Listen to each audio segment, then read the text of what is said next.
Halo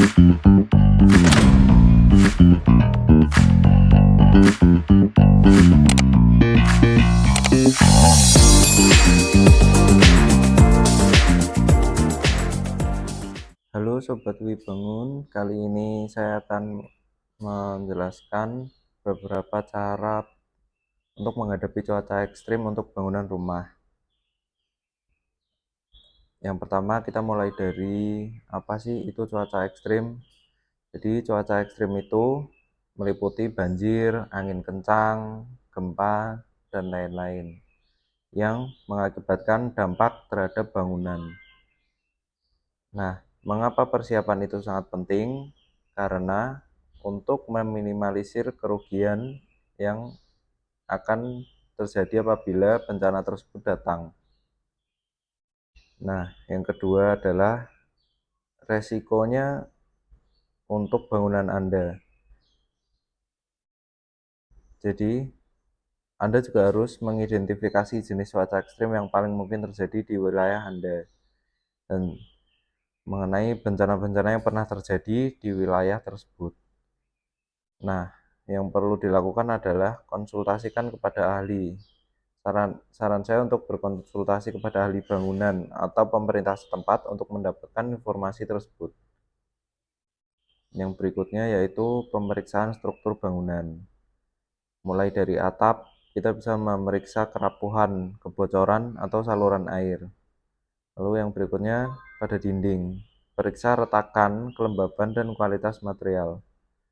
Lalu pada pondasi, kita juga bisa memeriksa keretakan, kemiringan, dan kekuatannya. Lalu pada sistem listrik dan pipa, kita bisa periksa kondisi kabel, sambungan, dan pipa air.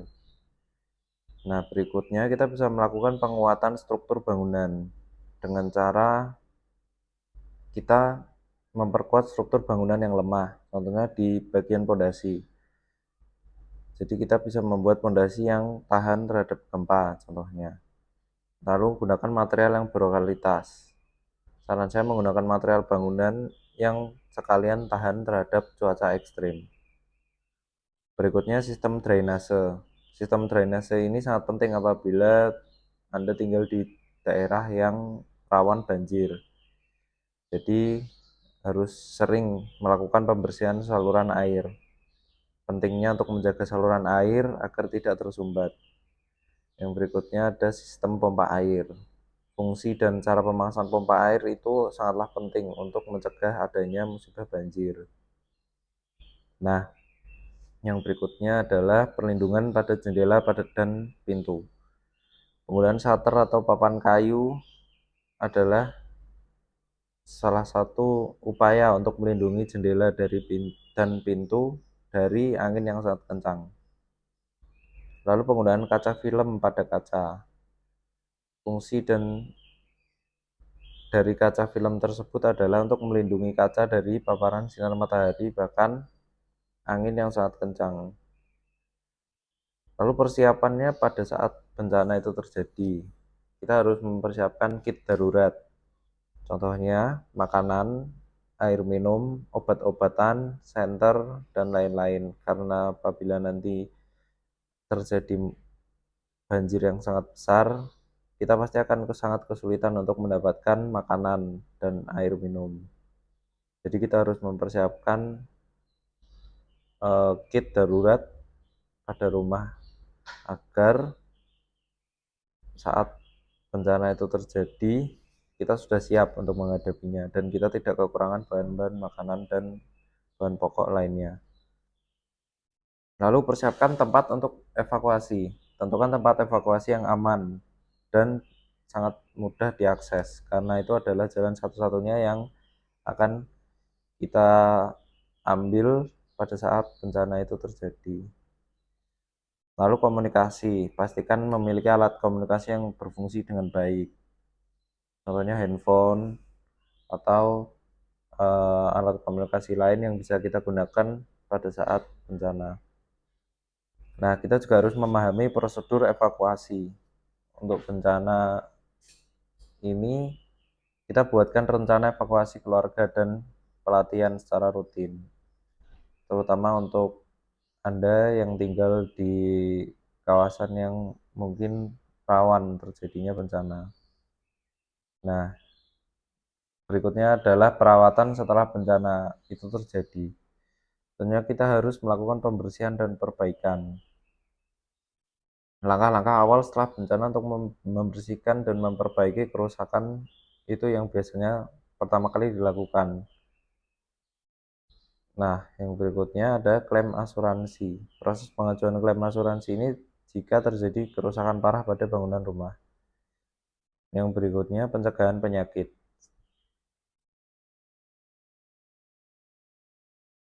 Biasanya kalau saat habis bencana banjir, itu kan air yang masuk dalam rumah itu kan kotor. Jadi kita harus menjaga kebersihan dan kesehatan setelah bencana.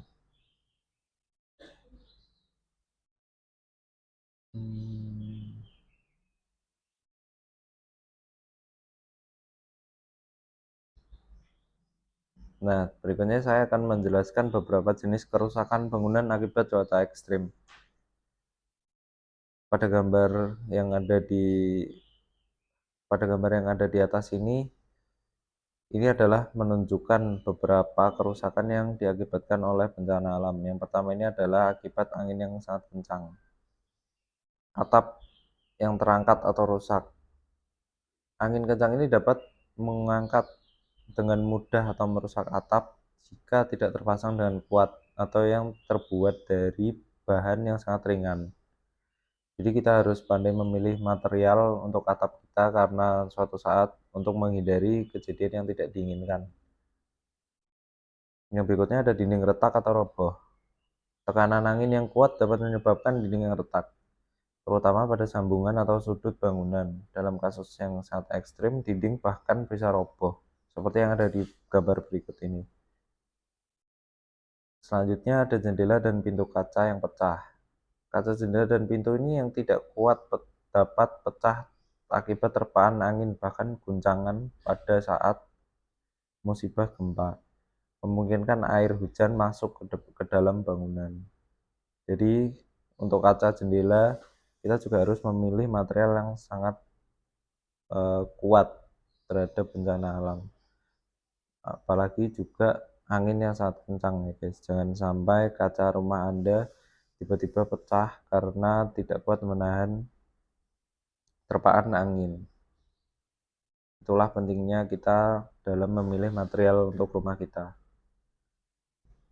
Selanjutnya, kerusakan yang diakibatkan oleh hujan deras dan banjir. Banjir bandang ini dapat merusak fondasi bangunan, menyebabkan tanah longsor, dan bahkan menggenangi seluruh lantai bangunan. Berikut ini adalah contoh gambar banjir bandang yang menerpa di pemukiman warga, sehingga rumah-rumah ini tenggelam dan bahkan beberapa ada rumah yang terkena longsor.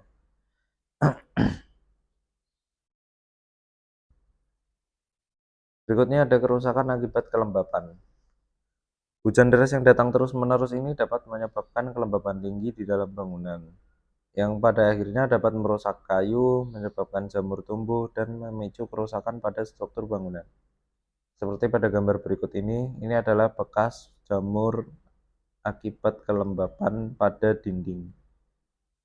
Jadi untuk menghindari kelembapan ini, Anda harus memperhatikan kondisi pada lingkungan Anda, apakah itu lembab atau tidak. Jadi sebenarnya hal itu bisa ditanggulangi dengan memilih material-material yang baik tentunya, seperti eh, material cat, lapisan cat, dan lapisan seperti lapisan cat itu juga bisa dipertimbangkan untuk memilih material agar tidak terjadi kelembapan pada dinding Anda.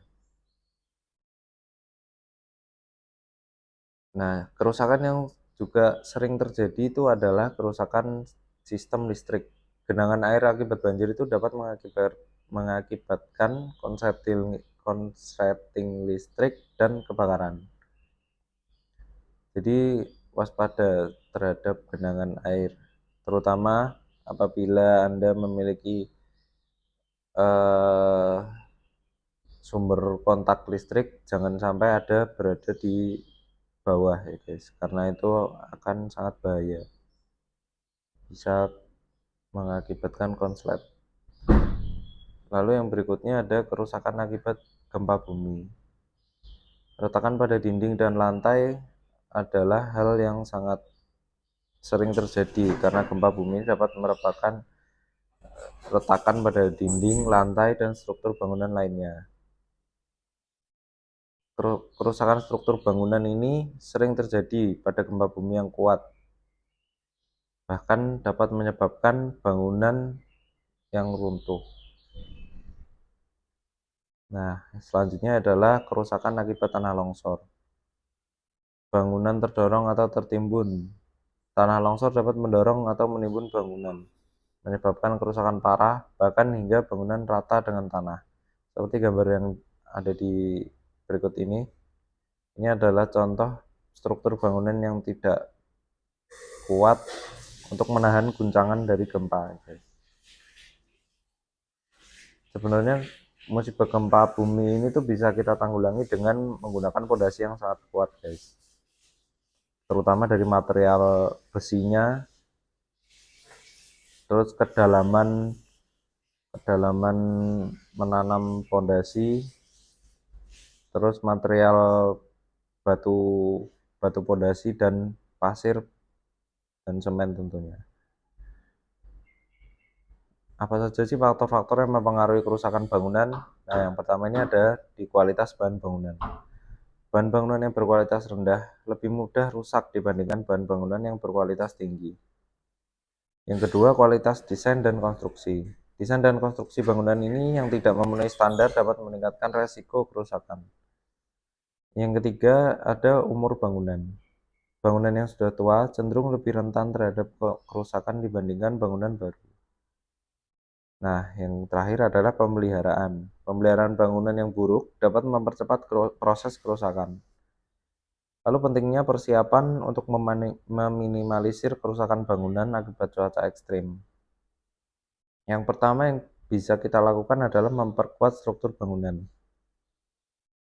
Jadi pastikan struktur bangunan ini kuat dan tahan terhadap goncangan. Nah, yang kedua, memilih bahan bangunan yang tepat. Pilih bangunan yang tahan terhadap cuaca ekstrim. Yang ketiga adalah melakukan perawatan dengan rutin. Lakukan pemeriksaan dan perawatan bangunan secara berkala. Yang terakhir, membuat rencana evakuasi. Buat rencana evakuasi keluarga dan latih dengan secara rutin.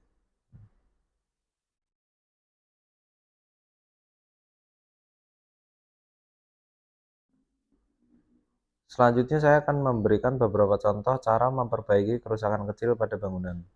Namun, perlu diingat bahwa setiap kerusakan ini memiliki tingkat kesulitan yang berbeda-beda dan mungkin memerlukan penanganan khusus dari ahli. Jika kerusakannya cukup parah, sebaiknya konsultasikan dengan tukang atau kontraktor bangunan yang berpengalaman. Berikut ini beberapa contoh kerusakan kecil yang bisa Anda coba perbaiki sendiri.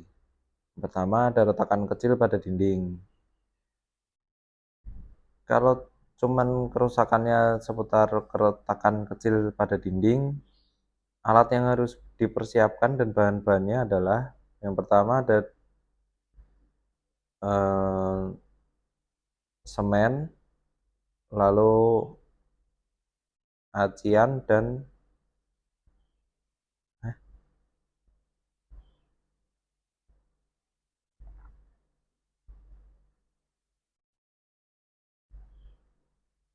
alat-alat yang dipersiapkan untuk retakan kecil pada dinding adalah semen, terus spatula, pasir untuk menambal keretakan yang ada pada dinding.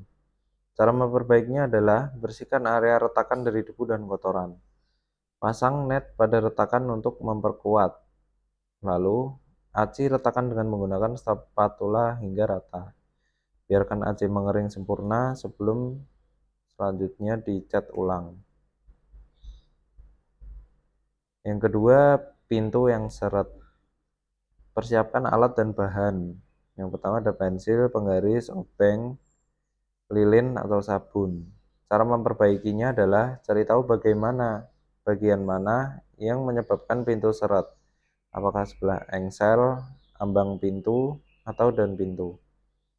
Yang kedua, jika engsel berkarat, bersihkan dan olesi dengan minyak pelumas.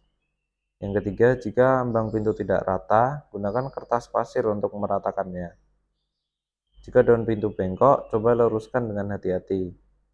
Yang terakhir, oleskan lilin atau sabun pada bagian-bagian yang bergesekan untuk mengurangi gesekan. Yang ketiga adalah keran bocor. Alat-alat yang perlu dipersiapkan adalah obeng, kunci pas, lalu ring O. Cara memperbaikinya adalah tutup keran utama air, lepaskan gagang keran dan copot packing atau ring O yang rusak. Ganti dengan packing atau ring O yang baru. Balut ulir katup dengan pita teflon.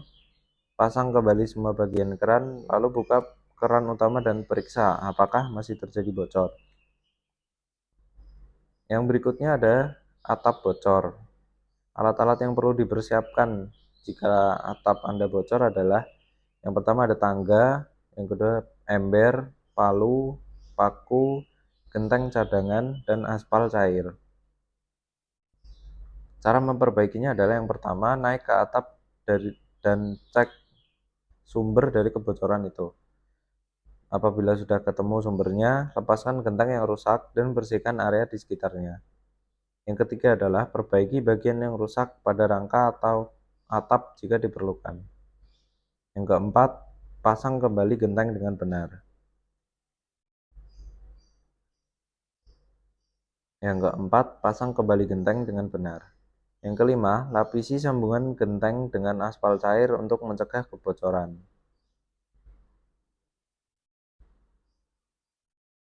Nah, apabila jika Anda mengalami kesulitan dalam memperbaiki kerusakan-kerusakan tersebut, saya akan memberikan beberapa tips untuk memilih kontraktor atau jasa bangun yang tepat atau jasa renovasi yang tepat untuk perbaikan rumah Anda. Dan langkah yang penting untuk memastikan perbaikan di rumah Anda berjalan dengan lancar dan menghasilkan hasil yang memuaskan. Berikut ini adalah beberapa tips yang bisa Anda pertimbangkan. Yang pertama adalah cari referensi dan testimoni. Tanyakan pada teman, keluarga, atau tetangga. Mereka mungkin pernah menggunakan jasa kontraktor dan bisa memberikan rekomendasi. Yang berikutnya adalah cari ulasan online. Cek reputasi kontraktor di berbagai platform seperti Google, media sosial, atau forum diskusi lainnya. Berikutnya adalah meminta portofolio. Mintalah portofolio kontraktor tersebut untuk menunjukkan proyek-proyek yang telah mereka selesaikan sebelumnya. Yang berikutnya adalah bandingkan beberapa penawaran. Jangan Anda terpaku pada penawaran yang termurah. Harga yang murah belum tentu dan belum bisa menjadi indikasi kualitas yang kurang baik. Perhatikan detail penawaran, bandingkan item-item yang termasuk dalam penawaran, seperti bahan yang digunakan, lalu jangka waktu pengerjaan, dan garansi pengerjaan. Mintalah rincian biaya. Anda perlu meminta perincian biaya yang jelas agar Anda bisa membandingkan dengan penawaran yang lainnya. Lalu, evaluasi pengalaman dan keahlian. Tanyakan pengalamannya, cari tahu apakah kontraktor itu memiliki pengalaman dengan jenis proyek yang sama atau tidak. Lalu keahlian. Pastikan kontraktor memiliki keahlian yang diperlukan untuk menyelesaikan proyek Anda. Yang selanjutnya adalah referensi proyek. Mintalah referensi dari klien sebelumnya untuk memverifikasi pengalaman dan kualitas pekerjaan mereka. Berikutnya adalah komunikasi yang efektif. Jelaskan tentang ekspektasi Anda. Sampaikan secara jelas apa yang Anda harapkan dari proyek pengerjaan ini. Lalu tanyakan pertanyaan. Jangan ragu untuk bertanya jika ada hal-hal yang tidak Anda mengerti.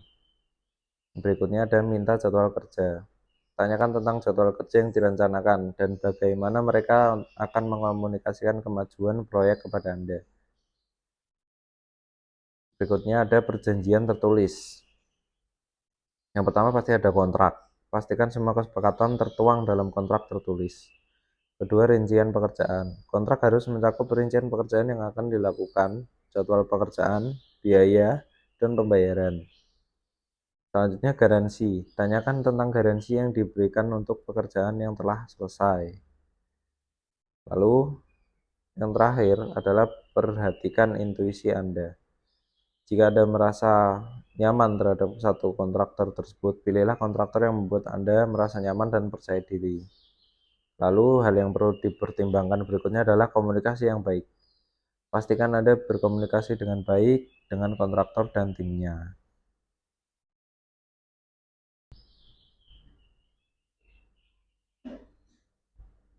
Sekian tips untuk cara menghindari dan menghadapi cuaca ekstrim untuk bangunan rumah Anda. Silahkan subscribe dan like video ini. Sampai jumpa di video selanjutnya.